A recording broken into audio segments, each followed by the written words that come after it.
নমস্কার আমার প্রিয় শ্রোতা বন্ধুরা, আমাদের আজকের এই বিশেষ নিবেদনে আপনাদের প্রত্যেককে অনেক অনেক স্বাগত জানাই।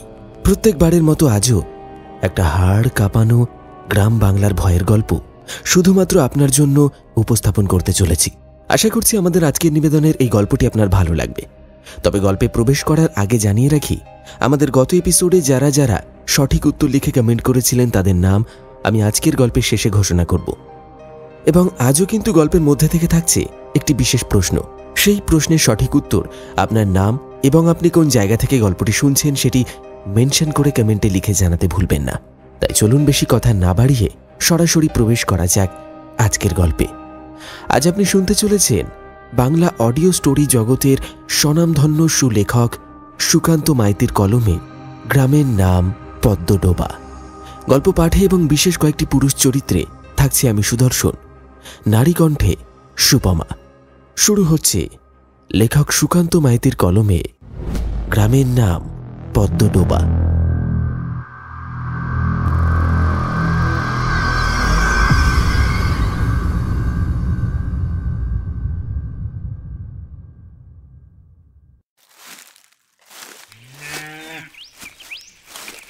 জ্যৈষ্ঠের আগুন ঝরা দুপুরে সারা দিগন্ত জুড়ে যেন আগুনের ঢেউ উঠেছে।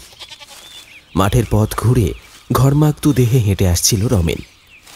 মাথায় মাটির মতো রঙের একটি পুরনো তোয়ালে জড়িয়ে, কাঁধে ধুলি ধূসরিত একটি ফাঁকা বোঁচকা, পা দিয়ে গরম মাটির ফাটল পেরিয়ে সে এগিয়ে আসছিল নিজের ভাঙাচোরা ভিটের দিকে। রোদের ঝাঁঝ এতটাই ছিল যে পাপ ফেটে যাচ্ছিল। মাথার ভেতরটা ঝনঝন করছিল। তার চোখের সামনে গ্রামটির সেই পুরনো ক্লান্ত চেহারা, ধুলোয় ঢেকে যাওয়া কাঁচা রাস্তা, শুকিয়ে যাওয়া পুকুরের ধারে ছেঁড়া মাদুর পাতা, ফেলে আসা শৈশবের স্মৃতি গুমড়ে ওঠে যেন। চারপাশে শুধু ঝিমিয়ে পড়া প্রকৃতি, গরুর জোয়ালের ঠুকঠাক আওয়াজ, খড়ের গন্ধ আর দূরে হাঁস মুরগির হালকা ডাকে যেন ঘুমন্ত দুপুরে একটা অলক্ষ্য ভয় থরথর করে। রমেনের বাড়ি একসময় তাদের গর্বের চিহ্ন ছিল, আজ শুধুই জরাজীর্ণ ইতিহাস। মাটির দেয়ালে ফাটল ধরেছে, খড়ের ছাউনি থেকে ঝুলছে শুকনো তৃণ পাতা। কোথাও কোথাও ছাউনির ফাঁক দিয়ে রোদের দাগ পড়ে গেছে মাটির মেঝেতে। উঠোনের একপাশে বাঁধা আছে দুটো শুকনো চামড়ার ছাগল, আর ঘরের কোনায় কয়েকটা হাঁস মুরগি ক্লান্ত ভঙ্গিতে বসে আছে। বাড়ির সামনেই একটু দূরে বিষণ্ণ পুকুরটি, যার জলে পাড়ের কলস ডুবিয়ে জল আনার রেওয়াজ আজও বদলায়নি। ঘরের এক কোণে রাখা পুরনো কুঁজো থেকে রমেন ধীরে ধীরে জল তুলে এক গ্লাস ভরে নিল। এক চুমুকে জলটা শেষ করে সে এসে বসে পড়ল বারান্দার মলিন মাটিতে। তারপর পিঠ ঠেকিয়ে মাথা হেলিয়ে চোখ বন্ধ করতেই একের পর এক দুঃখের দৃশ্য উঠে আসে মনে। বছর দুয়েক আগেই মা চলে গেছেন না ফেরার দেশে। বাবার শরীরটাও দিন দিন ভেঙে পড়ছে। এক অদ্ভুত জটিল ব্যাধি বাবাকে নিঃশেষ করে দিচ্ছে। মাংসপেশির দুর্বলতা, হাঁটতে না পারা, শ্বাসের কষ্ট, ডাক্তারের ভাষায় কিছুই করার নেই। এ কেবল সময়ের অপেক্ষা। এই সময় সেই অসহায়তা, পকেটে টান, ফসলের অনিশ্চয়তা সব মিলিয়ে রমেনের জীবন এখন একটা বন্ধ গলির মতো নিরুপায়। এই বিষণ্ণতার ক্লান্তির ভেতর দিয়ে যখন সে দাওয়ায় বসে আছে, তখন তার চোখ আচমকা গেল উঠোনের ডান পাশে দাঁড়িয়ে থাকা প্রাচীন শিমুল গাছটির দিকে। এই গাছটি আজও বেঁচে আছে, অথচ কেমন যেন অশুভভাবে মাথা নুইয়ে রেখেছে। দুপুরের রোদে তার রক্তিম ফুলগুলো যেন জমাট বাঁধা রক্তের ফোঁটার মতো ঝুলে আছে। গাছটার দিকে তাকাতেই রমেনের দেহের সমস্ত পশম খাড়া হয়ে উঠল। বুকের মধ্যে কেমন একটা হিমেল স্রোত বয়ে গেল। কেন যেন মনে হলো কেউ ওখান থেকে তাকে হাঁ করে চেয়ে চেয়ে দেখছে। অদৃশ্য দুটো চোখ, কুৎসিত আর নিষ্ঠুর দৃষ্টি। ওঁত পেতে বসে আছে। এই অনুভূতি নতুন নয়। গত কয়েকদিন ধরে বাড়ি থেকে বেরোনোর সময় কিংবা ফিরে আসার মুহূর্তে রমেন অনুভব করে কারণ নজর, এক অমঙ্গলের নিঃশ্বাস যেন পিছু নেয় তাকে। বলার সাহসও হয়নি কাউকে। ভেতর ভেতর জমতে থাকা আতঙ্ক যেন ধীরে ধীরে ঘিরে ধরছে তার সমগ্র অস্তিত্ব। আর আজ এই আগুনময় দুপুরের নীরবতায় যখন গায়ের ঘাম নেমে পায়ের পাতায় জমছে, তখনও শিমুল গাছের নিচে কে যেন নীরবে দাঁড়িয়ে আছে, ছায়ার চাদর মেলে অপেক্ষা করছে। কে বা কি তা বোঝার সাহস হয় না রমেনের। শুধুই বুকের গহীন থেকে উঠে আসে এক চাপা কাঁপুনি। অদৃশ্য কোনো ভয়াল উপস্থিতির ইঙ্গিত পাওয়া যায়।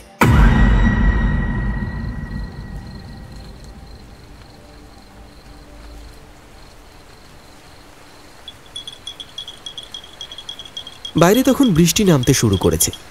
আকাশে মেঘের গর্জন, অনেক দূরে কোথাও বিজলির চিৎকার। সমস্ত গ্রাম যেন এক অদৃশ্য ভয়ের ছায়ায় ঢেকে আছে। এই ভেজা বিকেলে গ্রামের ছোট্ট একটা চায়ের দোকানে জমে উঠেছে পাড়ার ছেলেদের আড্ডা।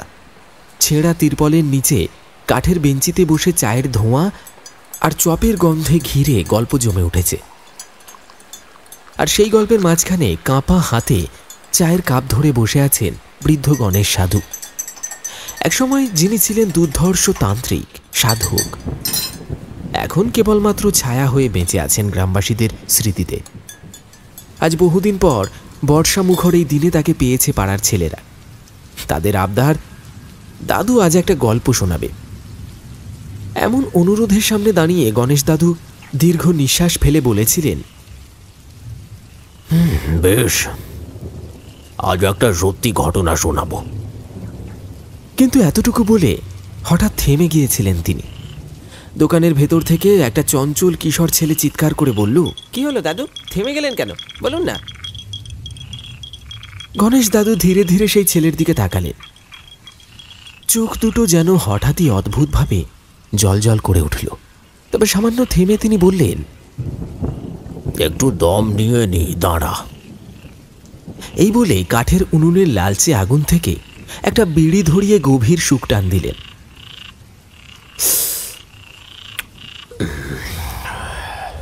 ভেতরের হাওয়ায় মিলিয়ে গেল বিড়ির ধোঁয়ার গন্ধ।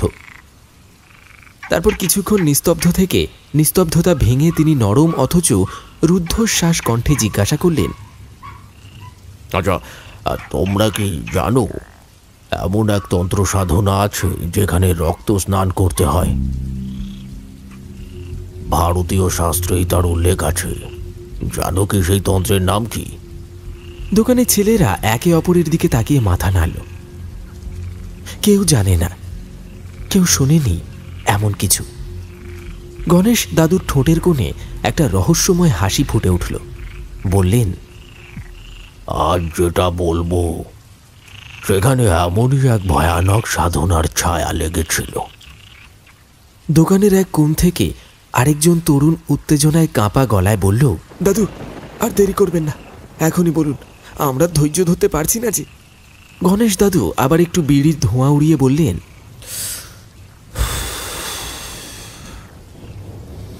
তখন আমার বয়স অল্প। রক্তের মধ্যে তন্ত্রমন্ত্রের আগুন জ্বলছিল।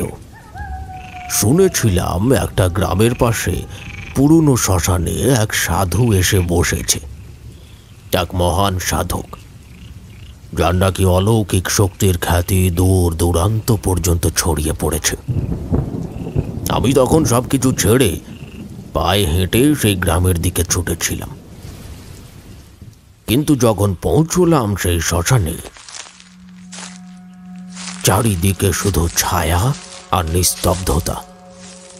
কোথাও কোনো সাধুর চিহ্ন নেই, কেবল বাতাসে ঘোরাফেরা করছিল আগুন নিভে যাওয়া ধূপের গন্ধ আর শ্মশানের পুরনো ছাইয়ের কুয়াশা। তবু কেন জানি না সেই স্থানটায় এক অদ্ভুত টান অনুভব করলাম। মনে হলো এখানেই থেকে যেতে হবে, কয়েকটা দিন থেকে তারপর ফিরব। এমনটাই ভেবে থাকতেও শুরু করলাম। কিন্তু তখনও জানতাম না সেই শ্মশানের অদৃশ্য অন্ধকার আমাকে কোথায় টেনে নিয়ে যাবে।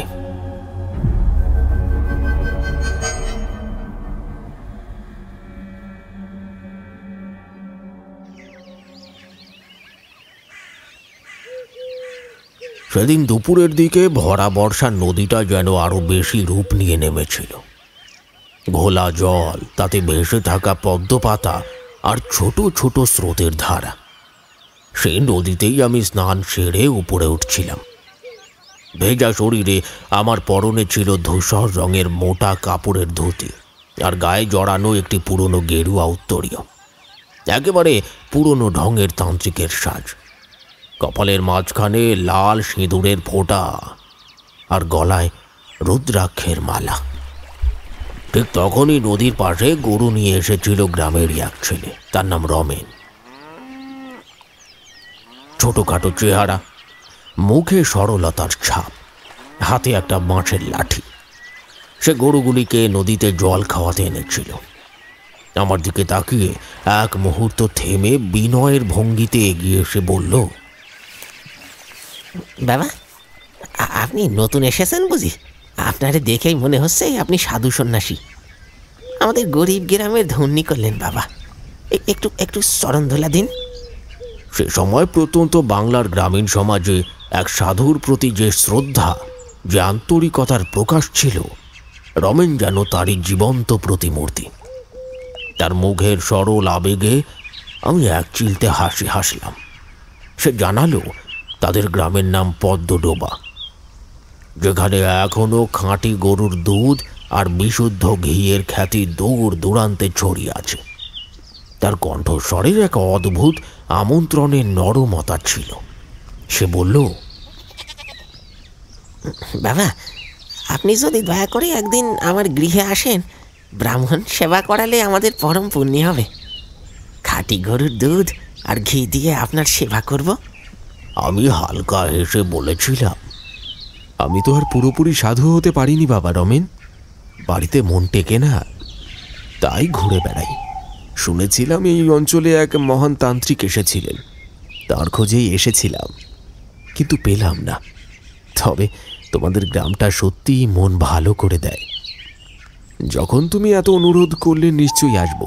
তবে আজ সন্ধ্যার আগে শ্মশানে এসো, কিছু ধ্যান আর পূজা পাঠের কাজ আছে, সেসব সেরে না হয় তোমার সঙ্গে যাব। এই শ্মশানের ডোম উত্তর দিকের যে ছোট কুঁড়ে ঘরটায় থাকে, সেখানেই এখন আমি উঠেছি। এখানে আসার পর থেকেই ওনার সঙ্গে আমার বেশ সখ্যতা হয়ে গেছে। খুব ভালো মানুষ তিনি। রমেন এক মনে মাথা নেড়ে সম্মতি দিল এবং কথা দিল সন্ধ্যার ঠিক আগেই সে আসবে।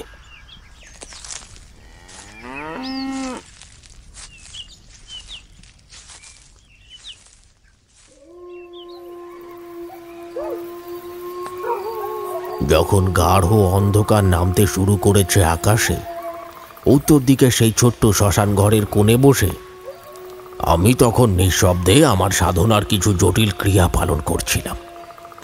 ধূপের গন্ধে চারপাশ ঘনে আছে, উনুনের মৃদু আঁচে লালচে আলো ঝিলমিল করছে। তখনই মাটিতে চুপচাপ বসে পড়ল রমেন।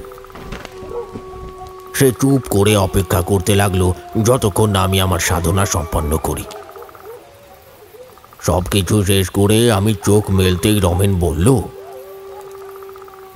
বাবা আসুন, আজকে রাতটা আমাদের বাড়িতে থেকে আমাদের গৃহকে ধন্য করেন।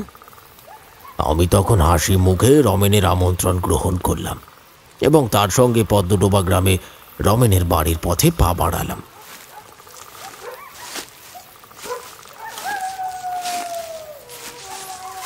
আমার স্মৃতির পাতায় আজও স্পষ্ট সেই সন্ধ্যা। রমেনের বাড়ির উঠোনের সামনে এসে দাঁড়াতেই দেখি আকাশের পাতে গাঢ় নীলের মধ্যে রক্তিম আভা মিশে গেছে।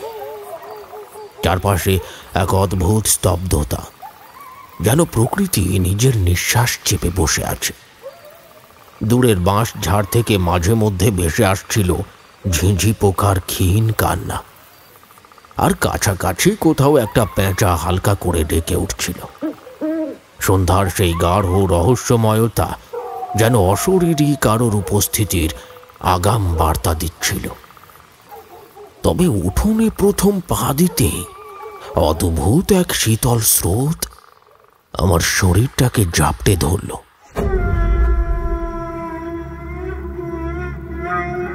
গায়ের লোম খাড়া হয়ে উঠল।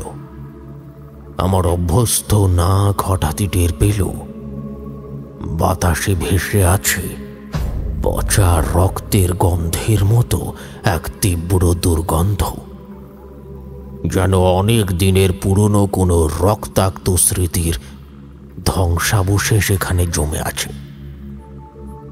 শুধু তাই নয়, মন বলছিল এই বাড়ির মাটির নিচে যেন চাপা পড়ে আছে অজস্র দীর্ঘশ্বাস, কান্না আর অশরীরীর কষ্টের কুয়াশা।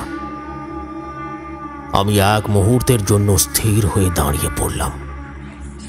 মনে হলো কারা যেন নিঃশ্বাস আমার আমার ঘাড়ের পেছনে ফেলছে। রমেন অবাক হয়ে পিছন ফিরে তাকিয়ে বলল, কি হলো বাবা, দাঁড়িয়ে পড়লেন কেন?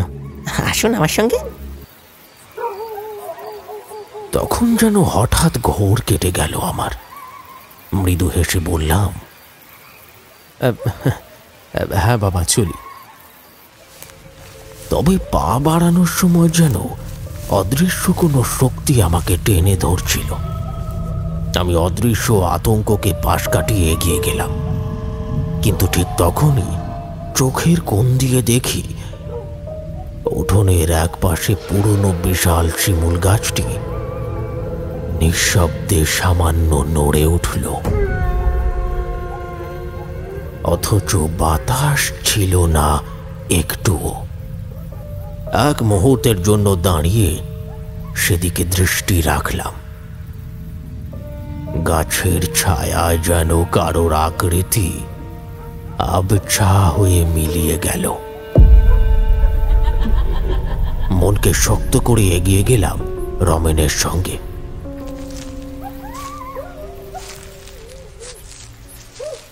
রমেনের বাড়ি দুটি ছোট ছোট মাটির ঘর পাশাপাশি দাঁড়িয়ে আছে। খড়ের ছাউনি, কাঁচা মাটির দেওয়াল, ছোট্ট জানলা থেকে মৃদু আলো ফুটে আসছে। এক ঘরের বারান্দায় একটা পুরনো কাঠের খাটিয়ার ওপর বসে আছেন তার পিতা। কুঞ্চিত চেহারা, রুগ্ন শরীর, চোখে জ্বালা ধরা ক্ষোভ। আমাদের দেখতে পেয়ে তিনি গলা কাঁপিয়ে বললেন, কে এলো রে রমেন? আবার কি হদ্দার কাণ্ড ঘটালি? রমেন সপ্রতিভ ভঙ্গিতে বলল, বাবা, ব্রাহ্মণ এসেছেন আমাদের বাড়িতে, সাধন ভজন করবেন, একটু আপ্যায়নের জন্য নিয়ে এসেছি। কিন্তু বৃদ্ধ পিতা ভ্রু কুঁচকে রাগত স্বরে ঝাঁঝিয়ে উঠলেন, নিজের চরিত্র ঠিক করো আগে। চরিত্র ঠিক থাকলে ব্রাহ্মণ নিজে আসে, ডেকে আনার দরকার হয় না। তার খিটখিটে কথায় রমেন মুখ ঝুঁকিয়ে বলল, আগে বাবার কথা শুনবেন না, শরীর খারাপ তো, মাথাটাও গেছে, ভুলভাল বকছে। এই বলে সে আমাকে ঘরের ভেতরের দিকে নিয়ে গেল। সেই ঘরের ভেতরের দৃশ্য যেন এক টুকরো গ্রাম্য শান্তির ছবি। মাটির দেয়াল, মেঝেতে লেপা গোবর মাটি, মাঝখানে একটা মজবুত কাঠের খাটিয়া, তাতে পরিষ্কার পাতার সাদা চাদর। পাশে মাটির একটা ছোট টেবিলের উপর একটি প্রদীপের ক্ষীণ আলো জ্বলছে। রমেন আমাকে খাটিয়ায় বসতে বলল। আমি বসতেই সে বলল, বাবা একটু বসুন, আমি খাবার আনি। আমি ঠান্ডা গলায় বললাম, না বাবা, তাড়াহুড়ো করো না, বসো আমার পাশে, বসো, একটা কথা জানতে চাই। রমেন ইতস্তত করে আমার সামনে বসে পড়ল। আমি তার চোখের গভীরতায় তাকিয়ে জিজ্ঞেস করলাম, তুমি কি কোনো সমস্যার মধ্যে আছো? সত্যি করে বলো। রমেন মাথা নিচু করল, তারপর কণ্ঠে চাপা কম্পন, আপনি তো অন্তর্যামী বাবা, আপনি তো সব বলছেন, সব বলছি আপনাকে। তার আগে একটু জল বাতাসা গ্রহণ করুন। তুমি আমাকে না খাইয়ে ছাড়বে না বুঝি? আচ্ছা ঠিক আছে, দাও। রমেন পাশে রাখা কুঁজো থেকে ঠান্ডা জল এনে ছোট্ট পিতলের গ্লাসে ঢেলে দিল। সঙ্গে কয়েকটি মিষ্টি বাতাসা এনে রাখলো আমার সামনে। আমি সেই জল বাতাসা ধীরে সুস্থে গ্রহণ করে গুছিয়ে বসলাম। সামনে বসে থাকা রমেনের মুখে তখন অদ্ভুত এক চেপে রাখা আতঙ্কের ছায়া। রমেন খানিকক্ষণ চুপ করে থেকে গভীর নিঃশ্বাস ফেলে বলতে শুরু করলো,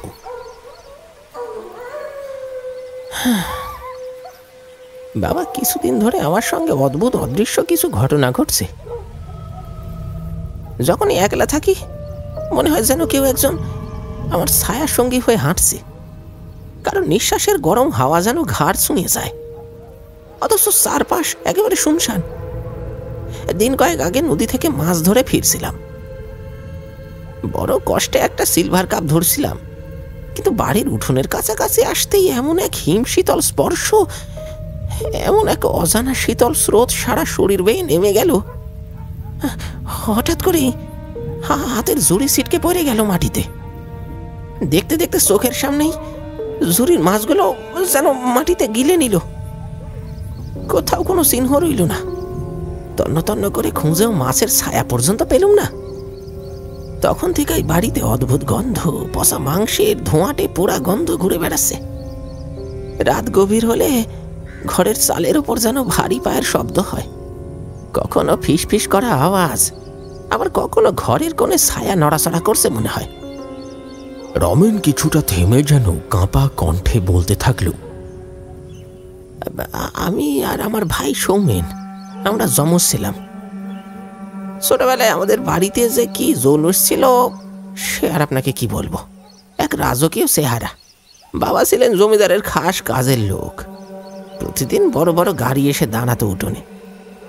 ঘরের ভেতর আতর চন্দনের গন্ধ ভাসত। কিন্তু আমাদের জন্মের পর এক পুরোহিত এসে বলেছিলেন যে আমরা দুই ভাইয়ের মধ্যে একজন শুভ আর অন্যজন নাকি অশুভ। শুনে বাবা মা প্রথমে বিশ্বাস করেননি, কিন্তু ধীরে ধীরে সেই অভিশাপের ছায়া যেন গ্রাস করলো আমাদের জীবনকে। বাবা একদিন জমিদার বাড়ির কোষাগারে চুরির মিথ্যা দোষে অপদস্থ হয়ে চাকরি হারালেন। আমাদের মা, যিনি ছিলেন দুধে ভাতে মানুষ, তার শরীরে দুরারোগ্য ব্যাধি বাসা বাঁধল। দিনকে দিন আমাকে পরিবারটা যেন কারোর অদৃশ্য অভিশাপে চূর্ণ হতে লাগলো। আমি নিজেও বড় হতে হতে দেখেছি, যতই চেষ্টা করি, যতই ভালো কিছু করি, কিছুই ভালো হয় না। বাবা কখনো সৌমেনরে বাড়ি থেকে তাড়াইতে পারেন নাই।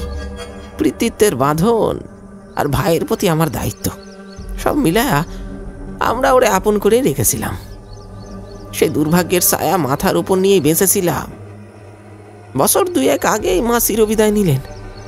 মায়ের অন্ত্যেষ্টির পর কিছুদিনের মধ্যেই এক রাতে সৌমেন বাড়ি ছেড়ে কোথায় যেন হারিয়ে গেল। কোথাও কোনো খোঁজ পাওয়া গেল না। এই পর্যন্ত বলে রমেন দীর্ঘশ্বাস ফেলে মাথা নিচু করল। আমি তার কথাগুলো শুনে মনে মনে একটা ভারী অন্ধকার ছায়ার অনুভূতি টের পেলাম। শান্ত কণ্ঠে বললাম, তোমাদের জীবনে যা ঘটেছে তা সত্যি অত্যন্ত দুঃখজনক। পুরনো দুঃসহ স্মৃতি মনে করিয়ে দিয়ে যদি তোমার কষ্ট বাড়িয়ে থাকি তার জন্য আমি দুঃখিত। কিন্তু রমেন, আমার মনে হচ্ছে ঘটনাগুলি এখানেই থেমে নেই। এরপরেও নিশ্চয়ই আরো কিছু ঘটেছে, তাই না? রমেন মুখ তুলল না। গলার স্বর ভেঙে এলো। ভিন্ন স্বরে বলল, আপনি ঠিকই ধরেছেন বাবা, আরো একটা ভয়ঙ্কর ব্যাপার ঘটে গেছে। রমেন মাথা নিচু করে গলার ভেতর এক চাপা কষ্ট নিয়ে বলতে শুরু করলো, বাবা, সৌমেন গ্রামেরই এক মেয়ের প্রাণের চেয়ে বেশি ভালোবাসত। সবাই জানতো ওদের সম্পর্কের কথা। গ্রামের পথে পথে, হাটের আড্ডায়, পুকুর পাড়ে কানাকানি হতো। কিন্তু ঠিক যেই রাতে সৌমেন নিখোঁজ হলো তার কয়েকদিনের মধ্যেই ভয়ঙ্কর একটা ঘটনা ঘটে গেল। সেই মেয়েটার মৃতদেহ পাওয়া গেল গ্রামের পাশের জঙ্গলে। না, একে পুরো দেহ বলা যাবে না। শরীরের অর্ধেকটা যেন কোনো হিংস্র জানোয়ার ছিঁড়ে খেয়ে গেছে।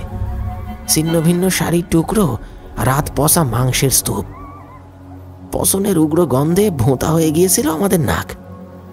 শরীরের উপর দিকটা ছিল অর্ধেক গলা ফোলা আর পোকামাকড়ে ভর্তি। গলার উপর একটা গর্ত হয়ে যাওয়া অংশ থেকে একটা বিষাক্ত সাপ গুটিসুটি মেরে বেরিয়ে আসছিল। খোলা মুখের ভেতর থেকে বেরিয়ে আসছিল কিলবিল করা গুবরে পোকা। মেয়েটির বাবা ছিন্ন পোশাক দেখে কোনো মতে শনাক্ত করেছিল তাদের মেয়েকে। প্রথমে মনে করা হয়েছিল সৌমেনের সঙ্গে পালিয়ে গেছে সে, কিন্তু মেয়েটির এমন বিভীষিকাময় মৃত্যু দেখে সবাই বুঝে গেল এ কেবল পলায়ন নয়, ভয়াবহ এক রহস্যে মোড়া কিছু। গ্রামের লোকেরা ফিস ফিস করে বলতে লাগলো সৌমেনী তার প্রেমিকরে নিষ্ঠুরভাবে হত্যা করে পালিয়ে গেছে। কি এমন গোপন কারণ সেটা কেউ জানতো না, আমরাও না। মুখে চুনকালি মেখে আর বাবার অগাধ বিশ্বাসকে ভেঙে আমাকেও কলঙ্কিত করে চলে গেছে সে। আমাদের যে কিভাবে বিশ্বাসঘাতকতা করেছে সেটা কল্পনাও করতে পারিনি। এতটা বলেই রমেন হঠাৎ গলার ভেতর কান্না চেপে রাখতে না পেরে হালকা অশ্রু বর্ষণে ভেঙে পড়ল। আমি ধীরে ধীরে ওর কাঁধে হাত রেখে শান্ত স্বরে বললাম, সময়ের সাথে সব ঠিক হয়ে যাবে রমেন, মনকে শক্ত করো। কেবল মুখের কথা বলছিলাম, কিন্তু আমার মনের গভীরে একটা অদ্ভুত অস্বস্তি জমা বাঁধছিল। রমেন আবার অস্ফুট স্বরে বলতে শুরু করলো, বাবা, ওই ঘটনার পর থেকেই আমাদের জীবনে আরো ভয়াবহ কিছু ঘটে চলেছে। আমার পিতা দিনকে দিন আরো অসুস্থ হয়ে পড়ছেন, এখন বিছানায় অচেতন হয়ে পড়ে আছেন। আর বাড়ির চারপাশে সেই ভয়ঙ্কর ভয়ঙ্কর অশরীরীর ঘটনা যেন বেরিয়ে চলেছে। আমি লক্ষ্য করলাম রমেনের চোখের কোণে একটা অসহায় ভয় দপদপ করছে, যেন ছায়া আর অন্ধকারে হারিয়ে যেতে বসেছে। ওর কাঁপা কাঁপা কাঁধের ভাষা বলছিল সে বিশ্বাস করতে শুরু করেছে সৌমেনের প্রেমিকা আজ অতৃপ্ত আত্মা হয়ে মনের বিষাক্ত জ্বালা নিয়ে তাদের বাড়ির চারপাশে ঘুরে বেড়াচ্ছে। আর ঠিক এমন সময় আচমকাই আমার দৃষ্টি জানলার বাইরে পড়ল। একটি ছায়া মূর্তি যেন সেখান থেকে সরে গেল। মুহূর্তের জন্য মনে হলো আমাদের কথোপকথনের প্রতিটি শব্দ কেউ বাইরে থেকে গোপনে শুনছিল। চারপাশের বাতাস হঠাৎ যেন আরো ভারী হয়ে এলো। মৃদু একটা ছায়া যেন আমাদের উপস্থিতির আশপাশে ঘুরপাক খেতে লাগলো। এক অদৃশ্য আতঙ্কে আমার শরীরের পশম খাড়া হয়ে গেল।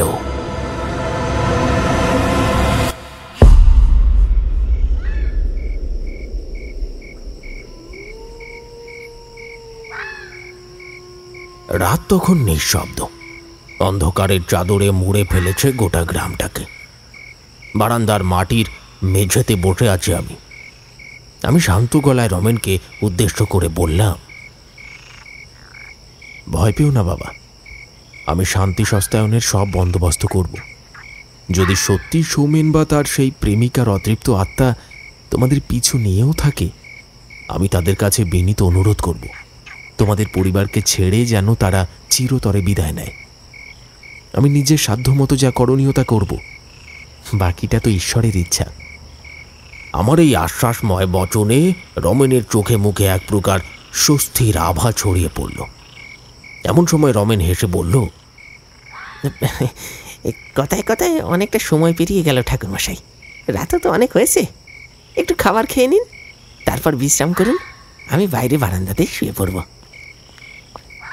কথা মতো কিছু ফলমূল আর বৈষ্ণব সাধুদের প্রথাগত সামান্য খাদ্য, সঙ্গে তিলের নাড়ু, মোয়া আর কিছু শুকনো ফল পরিবেশন করা হলো। আমি সেই সাদামাটা আদর মিশ্রিত আহার গ্রহণ করে নিজের মনে মন্ত্রোচ্চারণ করে বাড়ির চারিদিকে এক অলৌকিক মন্ত্রের মাধ্যমে বন্ধনে আবদ্ধ করলাম, যেন কোনো অপশক্তি রাতের অন্ধকার ভেদ করে এই গৃহে প্রবেশ করতে না পারে। এরপর শান্ত মনে ঘুমিয়ে পড়লাম। আর বারান্দায় পাহারারত সেনার মতো নির্ভরযোগ্যতা নিয়ে ঘুমিয়ে পড়ল রমেন। আস্তে আস্তে কালো রাতের অন্ধকার মুছে আকাশে ফিকে আলো ফুটতে শুরু করলো। ভোরের হিমেল বাতাসে ঘুম ভাঙল। আমি উঠে দেখি রমেন ইতিমধ্যেই উঠেছে, গরুর জন্য বিচুলি কুঁচোচ্ছে, আর বৃদ্ধ বাবা বারান্দার এক কোণে বসে কাশছেন।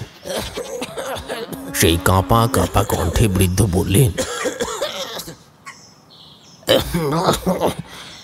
ঠাকুর মশাই, ঘুম হলো তো?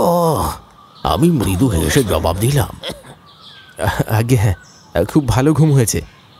কিন্তু এরপর বৃদ্ধের মুখ থেকে অদ্ভুত কথা শোনা গেল, যেন পাপ, পৈশাচিকতা আর হত্যার ইতিহাস এক ছায়ার মতো তার স্মৃতিতে ঘুরপাক খাচ্ছে।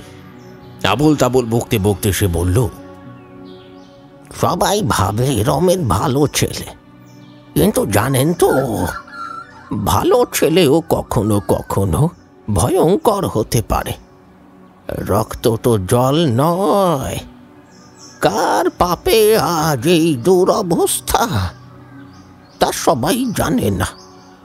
আমিও সবটা বলবো না, তবে ঈশ্বর তো দেখছেন। বৃদ্ধের বকবকানি উন্মাদ বলেই মনে হলো। রমেন তৎক্ষণাৎ এগিয়ে এসে তার বাবাকে শান্ত করল। আমি তখন ঠান্ডা গলায় বললাম, থাক থাক, এত ব্যস্ত হয়েও না।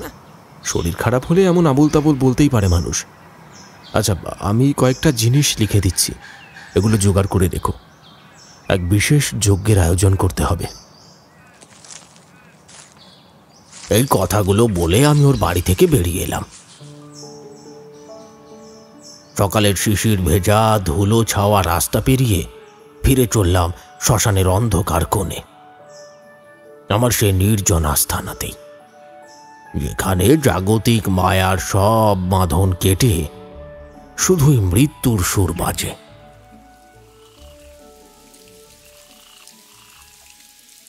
এইটুকু বলে গণেশতান্ত্রিক থামল। বাইরে তখনও ছিটে ফোঁটা বৃষ্টি পড়েই চলেছে এক নাগাড়ে, সঙ্গে ব্যাঙের ডাক আর ঝিঁঝি পোকার ডাক।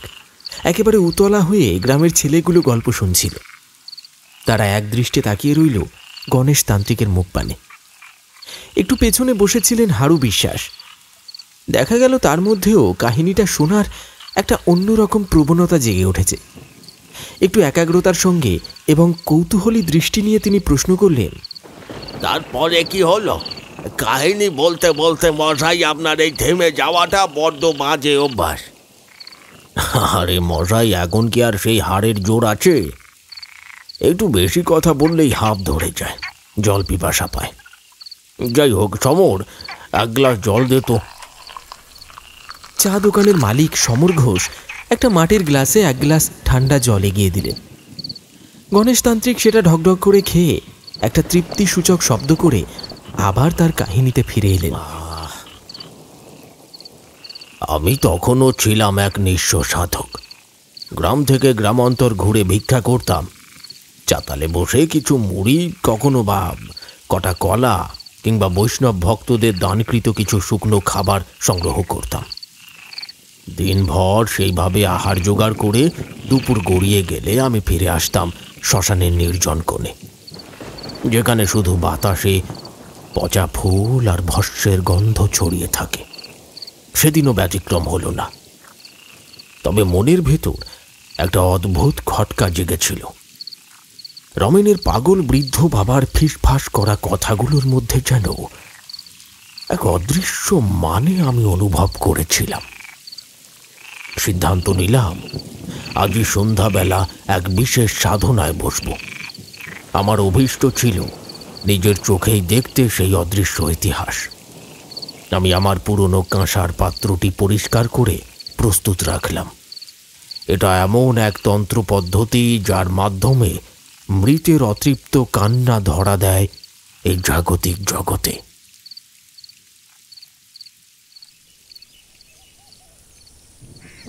সন্ধ্যার আবছা আলো যখন নিঃশেষ হয়ে এলো আর চারিদিক ছেয়ে গেল এক অতল অন্ধকারে, আমি মাটির ওপর আসন পাতলাম।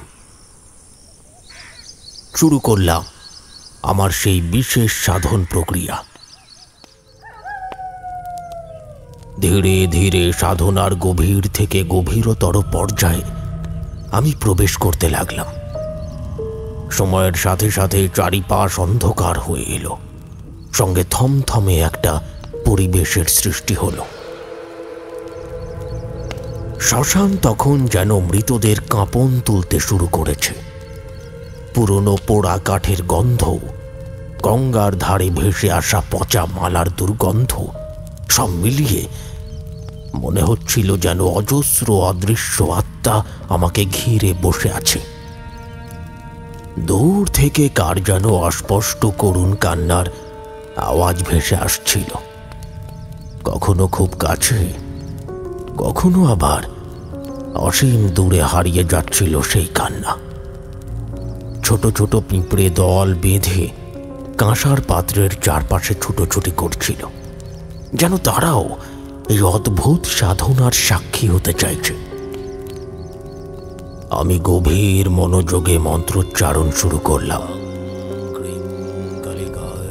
প্রথমে খুব আস্তে আস্তে, তারপর ধীরে ধীরে গভীর সুরে। কাঁসার পাত্রটি আমি মাঝখানে রাখলাম আর দেখতে লাগলাম কেমন করে এক বিন্দু জল হঠাৎ করে নিজের উৎস ছাড়াই পাত্রের তলদেশে জমতে শুরু করল।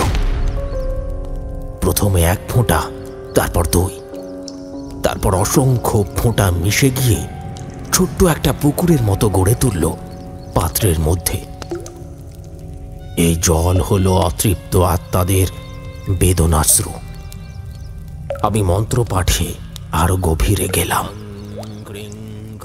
আশেপাশের বাতাস তখন ঘন কালো ধোঁয়ার মতো জমাট বাঁধতে লাগলো। পাখিরা যেন হঠাৎ করে স্তব্ধ হয়ে গেল।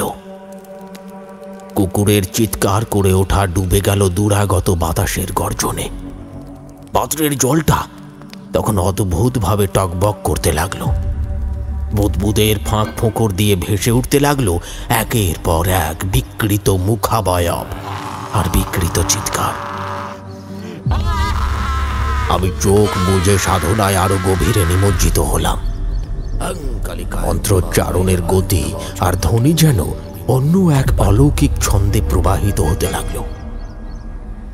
অবশেষে যখন পাত্রের জল ফুটতে ফুটতে পাগল প্রায় অবস্থায় পৌঁছালো, আমি চোখ মেলে তাকালাম আর তখনই দেখলাম পাত্রের জলের ওপর ফুটে উঠেছে এক বিভীষিকাময় দৃশ্য। কেউ একজন চেনা মুখ, অমানবিক হিংস্রতায় মত্ত, নিষ্ঠুর হাতে কিছু একটা করছে, যেন নিজেকে রক্ষার তাগিদে নয়, বরং পাপের স্বাদ উপভোগ করতে সেই ভয়াবহ কর্ম সংঘটিত করছে। আমি স্তব্ধ হয়ে তাকিয়ে রইলাম। আমার মন্ত্রোচ্চারণ তখনও ক্ষীণভাবে চলছিল,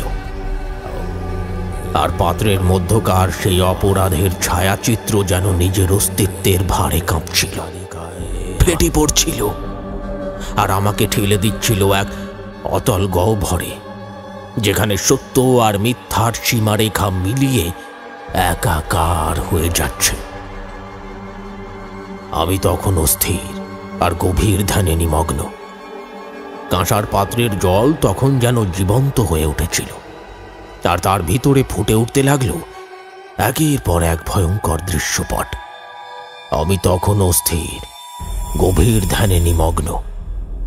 কাঁসার পাত্রের জল তখনও যেন জীবন্ত হয়ে উঠেছিল, আর তার ভিতরে ফুটে উঠতে লাগলো একের পর এক ভয়ঙ্কর দৃশ্যপট। আমি স্পষ্ট দেখতে পেলাম রমেন আর সৌমেন, দুই সহোদরের পারস্পরিক সম্পর্কের উষ্ণতা। তারা দুজনেই ছোট থেকেই যেন ছিল একই গাছের দুই ডাল। হঠাৎই সেই চিত্র ভেঙে খান খান হলো পুরোহিতের একটা ভবিষ্যৎবাণীতে। এই দুই সন্তানের মধ্যে একজন হবে শুভ, অন্যজন অশুভ। তাদের মিলনেই ঘটবে সর্বনাশের শুরু। আমি পাত্রের জল ঘনিষ্ঠভাবে লক্ষ্য করলাম। সেখানে ধরা পড়ল ধীরে ধীরে সুখী সংসারের অবক্ষয়ের চিত্র। হাসি খুশি মুখগুলো নিস্তেজ হয়ে যাচ্ছে, সংসারের ভিতর ফাটল ধরছে, আনন্দ ফিকে হয়ে পড়ছে। আর তারপর সেই অভিশপ্ত মুহূর্ত। আমি দেখলাম রমেন গ্রামের মোড়ল মশাইয়ের সঙ্গে অন্ধকার কোনো ষড়যন্ত্রে লিপ্ত। দুজনের মিলে অশুভ এক চুক্তি। গ্রামের মানুষদের জমি জোর করে কেড়ে নেওয়া, নিঃস্ব কৃষকদের ঠকিয়ে সম্পদ আত্মসাৎ করা, এমনকি বলাৎকার ও হত্যার পরিকল্পনা। রমেনের মুখে সেই সময় এক বীভৎস নির্মমতার ছায়া। এই পাপের দৃশ্য এমন ভয়ানক, এমন পচনশীল যে সাধারণ কোনো মানবের মনে এর কল্পনাও কাঁপন তুলতে বাধ্য। দূরেই দাঁড়িয়েছিল সৌমেন। ভাইয়ের এই অন্ধকার রূপ দেখে শিউরে উঠেছিল সে। কিছুক্ষণ স্তব্ধ থেকে সমস্ত ভয় অতিক্রম করে সৌমেন ছুটে এলো। কাঁপা কাঁপা গলায় অথচ দৃষ্টিতে অটল দৃঢ়তায় সে চিৎকার করে উঠল। কি করছিস দাদা? তুই শয়তানের সঙ্গে হাত মিলিয়ে আমাদের গোটা পরিবারটা সর্বনাশ ডেকে এনেছিস। রমেনের মুখ বিকৃত হলো। ক্রোধে সে বলল, বেশ করেছি, টাকা চাই আমার, টাকার জন্য আমি সব করতে পারি। সৌমেন পিছিয়ে দাঁড়ালো না, আরো গর্জে উঠল, তোর এই পাপের ফলেই আমাদের সংসার তিলে তিলে ধ্বংস হচ্ছে। উপরে যারা আছে তারা সব দেখেন, এখনো সময় আছে, ফিরে আয়। রমেন থমকে গেল এক মুহূর্ত। তারপর যেন এক শয়তান তার শরীরে প্রবেশ করল। সে হাঁপাতে হাঁপাতে চিৎকার করে বলল, আমি এই পথ থেকে সরব না। তুই যদি বেঁচে থাকতে চাস, মুখ বন্ধ রাখবি। কিন্তু সৌমেন নির্ভীক, অটুট কণ্ঠে বলল, না, আমি এখনই সমস্ত গ্রামবাসীকে জানিয়ে দেব। আমি পাত্রের জলে চোখ রাখলাম, আর মুহূর্তে দেখলাম কিভাবে সমস্ত মানবিকতার সীমা ছাড়িয়ে রমেন আর মোড়ল মশাই মিলে সৌমেনের ওপর ঝাঁপিয়ে পড়ল। রমেন প্রথমে কাঠের মোটা লাঠি দিয়ে সৌমেনের মাথায় আঘাত করল। সৌমেন মাটিতে লুটিয়ে পড়ল, রক্ত ঝরতে লাগলো অনবরত। কিন্তু রমেন থামল না। উন্মত্তের মতো সে আবার আবার আবার আঘাত করল। মাথার খুলি গুঁড়িয়ে গেল, হাড় ভেঙে গুঁড়ো হলো। মোড়ল মশাই মিলে তার শরীরটা ছিঁড়ে টুকরো টুকরো করল। মাটির রং পাল্টে গেল রক্তের বন্যায়। ঠিক সেই মুহূর্তে দূর থেকে ছুটে এলো বনমালী, সৌমেনের প্রিয়তমা। তার চোখের সামনে ঘটে চলা এই নির্মম হত্যাকাণ্ড দেখে সে ভয়ে, দুঃখে আর অসহায়তায় এক বিকট চিৎকার করে উঠল। সেই চিৎকার যেন গোটা শ্মশানের স্তব্ধতা ছিন্ন করল। তারপর অজ্ঞান হয়ে মাটিতে ঢলে পড়ল বনমালী। আর আমি ধকধক করা কাঁসার পাত্রের সামনে বসে নতমস্তকে দেখলাম কিভাবে এক পাপগ্রস্ত আত্মা তার সঙ্গী ভাইকে হত্যার পাপ সাগরে ডুবিয়ে ফেলল। আর কিভাবে অতৃপ্ত আত্মার আর্তনাদ বাতাসে মিশে ছড়িয়ে পড়ল এই নিষ্ঠুর ভৌতিক রাতে। আমি ভেবেছিলাম দৃশ্যপট বোধহয় এখানেই থেমে যাবে। সৌমেনের করুণ পরিণতি দেখে যেন সমস্ত আকাশ বাতাস স্তব্ধ হয়ে গিয়েছিল। কিন্তু বিধির লিখন যে আরো ভয়ানক, আরো ঘৃণ্য ছিল, তা আমি তখনও পুরোপুরি বুঝতে পারিনি। কাঁসার পাত্রের জল আবার থরথরিয়ে কেঁপে উঠল, আর তার গভীর গর্ভে ফুটে উঠল আরো এক বিভীষিকাময় দৃশ্য। বনমালী, সে তো নিষ্পাপ, অপার প্রেমের প্রতীক, সৌমেনের সমস্ত সত্তার প্রিয়তমা। চোখের সামনে প্রেমিকের এই বীভৎস হত্যা দেখে হতবাক আর অবশ দেহে পড়েছিল সে। ঠিক তখনই রমেন আর মোড়ল মশাই, দুই রক্ত পিপাসু নরপিশাচ, তাকে ঘিরে ধরল। রমেনের চোখে তখন জ্বলছে বহুদিনের জমে থাকা বিকৃত লালসার আগুন। চোয়াল শক্ত করে জিভ চেটে চেটে সে বলল, অনেকদিন ধরেই ওর শরীরের উপর লোভ ছিল আমার। ওই হারামি ভাইটা ভুলিয়ে ভালিয়ে ওরে নিজের করে ফেলেছিল। আজ ভাইকে শেষ করেছি, এবার ওকে আমি ভোগ করব। মোড়লের ঠোঁটে ফুটে উঠল এক বিকৃত বিজয়ের হাসি। সেই হাসিতে করুণার লেশ মাত্র ছিল না, ছিল কেবল নরকের গন্ধ। আমি দেখলাম কাঁসার পাত্রের জলে ভেসে উঠেছে সেই নৃশংস দৃশ্য। বনমালীর নিথর দেহ আর তার উপর ঝাঁপিয়ে পড়েছে রমেন, এখন মত্ত পৈশাচিক আসক্তিতে। প্রতিটি মুহূর্ত যেন হাড় কাঁপানোর ইঙ্গিত দিয়ে বুঝিয়ে দিচ্ছিল কিভাবে এক অসহায় মৃতপ্রায় শরীরের উপর পশুত্বের সমস্ত সীমা অতিক্রম করছে রমেন। দেহের পশুত্ব মিটে গেলে মনের পৈশাচিকতা তৃপ্ত হতে চাইল হত্যার মধ্য দিয়ে। মোড়ল মশাই আর রমেন মিলে বনমালীর নিস্তেজ দেহটিকে আবারও অত্যাচারের নতুন অধ্যায় টেনে নিল। তারা নির্মমভাবে বনমালীর গলা টিপে ধরল, তার হাড় ভেঙে দিল, শরীর ছিন্ন ভিন্ন করে ছুঁড়ে দিল অদূরবর্তী জঙ্গলে। বনমালী বুঝতে পারল না যে সে কিভাবে চিরনিদ্রার দেশে তলিয়ে গেছে। আমি দেখলাম রাতের অন্ধকারে শিয়াল আর বুনো কুকুরেরা এসে দলে দলে ছিঁড়ে খেল বনমালীর শরীর। তার রক্ত মাখা ছিন্ন ভিন্ন মাংসপিণ্ড টেনে নিয়ে গেল দূরে অরণ্যের গহ্বরে। সময়ের সাথে সাথে ভোরের কুয়াশার চাদরের নিচে চাপা পড়ে গেল এই নৃশংসতা। দিন কয়েক পর গ্রামবাসীরা দুর্গন্ধ পেয়ে খুঁজে পেল বনমালীর পচা গলা মৃতদেহের একটা অংশ। সেই রক্তাক্ত বিকৃত দেহের সন্ধান মিলল গাঁয়ের ঝোপঝাড়ের আশেপাশে। দেহের বাকি অংশ পড়েছিল এক গোপন ঝোপের আড়ালে, যেখানে শকুনেরা উড়ে বেড়াচ্ছিল। আমি আবারও কাঁসার পাত্রের গভীরে তাকালাম। সেখানে দেখতে পেলাম রমেন মাঠের কাজ শেষ করে ক্লান্ত শরীরে ঝোপের ধারে এলো। বেখেয়ালে দাঁড়িয়ে পড়ল। প্রস্রাব করতে করতে তার মূত্রধারা পড়ে গেল বনমালীর অর্ধ খাওয়া হাড়ের উপর। আর তখনই ঘটল সেই অলৌকিকতা।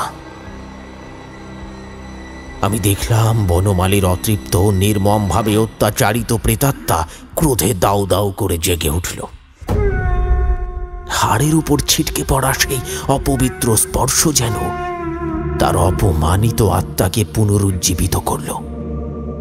তার অন্তহীন ক্রোধ, তার আর্তনাদ মিশে গেল বাতাসে। তবে রমেন কিছু টের পেল না তখন। কিন্তু আমি দেখলাম এক অদৃশ্য ছায়া তার পিছু নিতে শুরু করল, নিঃশব্দ অথচ নিশ্চিন্ত, এক প্রতিশোধের অঙ্গীকার নিয়ে। এই পর্যন্ত এসে আমি সমস্ত সত্যকে অনাবৃত্ত দেখতে পেলাম। সমস্ত পাপ, সমস্ত পৈশাচিকতা, সমস্ত অবক্ষয়ের মূল কোথায় তা যেন ঈশ্বরের আদেশে আমার সামনে উদ্ভাসিত হয়ে উঠল।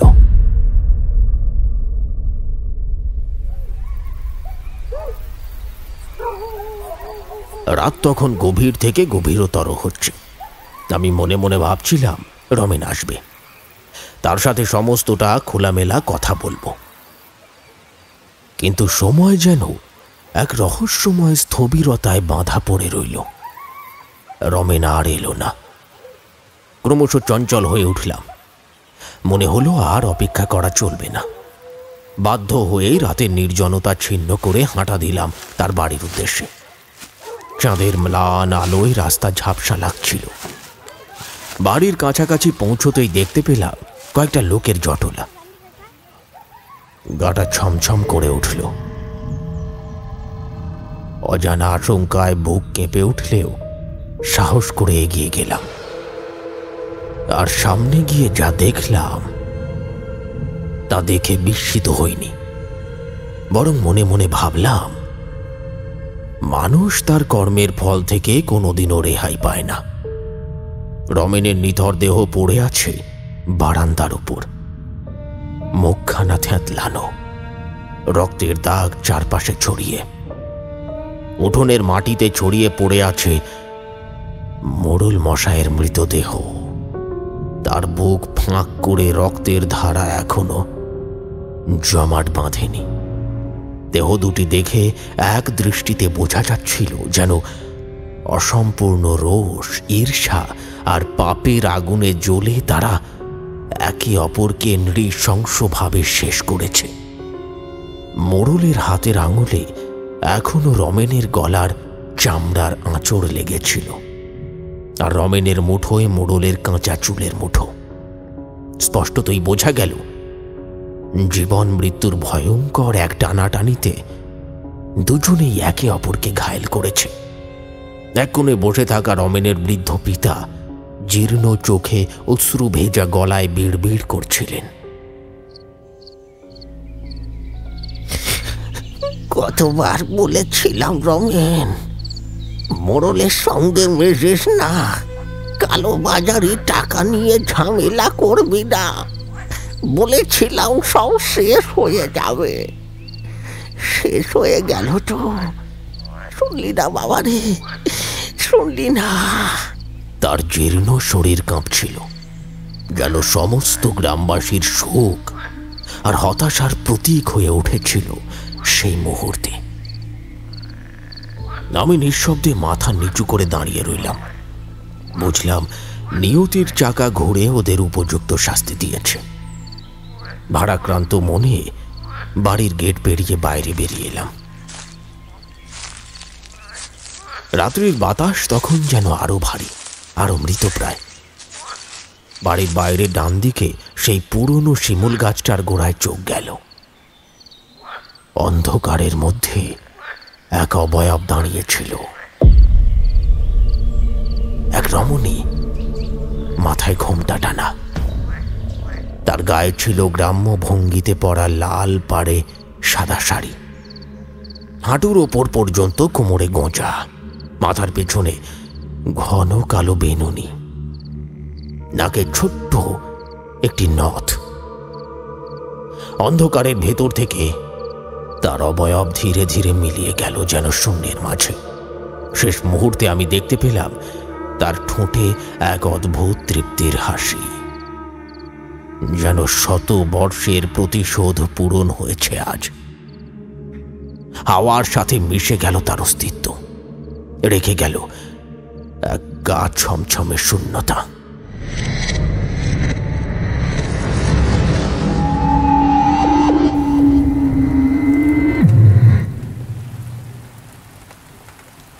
এখন দোকানের মধ্যে এক নিস্তব্ধতা।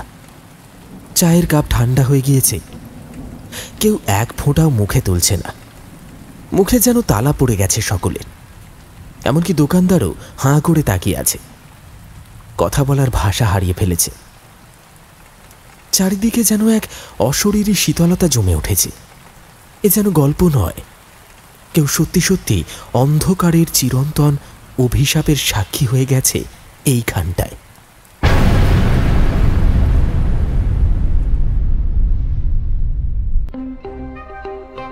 শুনলেন গ্রামের নাম পদ্মডোবা।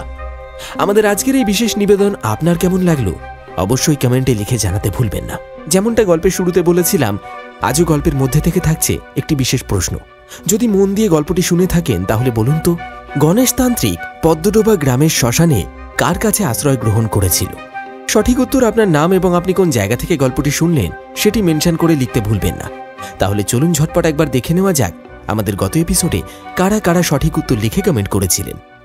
আমাদের গত এপিসোডে কমেন্ট করেছিলেন ব্যারাকপুর থেকে ব্রততী বোস, বারুইপুর জেলের কাছ থেকে শঙ্কর মণ্ডল, হাওড়া ডোমজুর থেকে মুন্না মল্লিক, বেনারস থেকে রাজু পাত্র, হাওড়া সাঁতরাগাছি থেকে মিঠুন, তামিলনাড়ু থেকে সৌমেন দাস, বাংলাদেশ ঢাকা থেকে নির্জনা, ফুলিয়া থেকে অজয় সরকার, উত্তর 24 পরগনার জেলা ভাসিলিয়া থেকে সুরাইয়া খাতুন, সুন্দরবন থেকে রনি দাস, পোয়ালি 3 নম্বর পোল থেকে মান্টি, বাংলাদেশ ঢাকা থেকে রাকিব। এছাড়া কমেন্ট করেছেন দীপাঞ্জন সর্দার, ঘাটাল থেকে প্রভাস, মুম্বাই থেকে বোরহান, তামিলনাড়ু থেকে মানিক সিং, উত্তর 24 পরগনা থেকে উমা মণ্ডল, পশ্চিম মেদিনীপুরের নলবনা গ্রাম থেকে গৌতম আহির, কলকাতা বারাসাত থেকে শুভ্রা পাল, শোভাবাজার থেকে গায়ত্রী, মুম্বাই থেকে মঈনুদ্দিন, নাদনঘাটের নপাড়া থেকে সালমান, জলপাইগুড়ি থেকে মিঠু, রাজস্থানের কোটা থেকে সালমান, দিল্লি করালবাগ থেকে মুর্শিদ আহমদ, বীরা থেকে সাথী, কাটোয়া থানা করজ গ্রাম থেকে মোবারক, চাকদহ চৌরাস্তা থেকে সাথী, আন্দুল থেকে সাগর ভূঁইয়া, বাউরিয়া কাজির চড়া থেকে মিজানুর শেখ, দক্ষিণ 24 পরগনা মথুরাপুর থেকে মাসুদ রহমান,